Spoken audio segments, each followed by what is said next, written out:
মিস্ত্রি গরমে কেমন লাগছে কাজ করতে?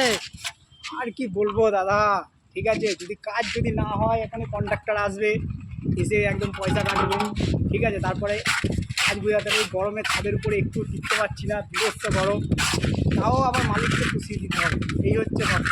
আর না হলে হাজিরার পয়সা দেবে না। ঠিক আছে, দেখা আসলে কী কাজ করলাম, আমাদের আরেকটা মিস্ত্রির কী বলছে জিজ্ঞাসা করাটা।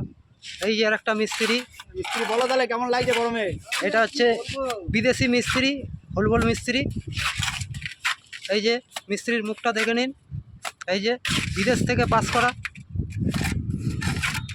এই যে পিলাসটা ছুপছে।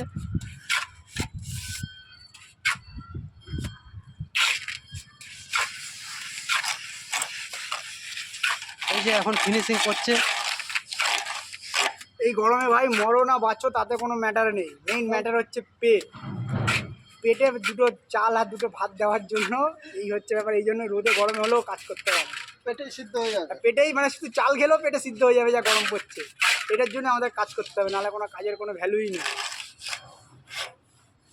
আর নাহলে কন্ট্রাক্টর পয়সা দেবে না, অল্প শেষ।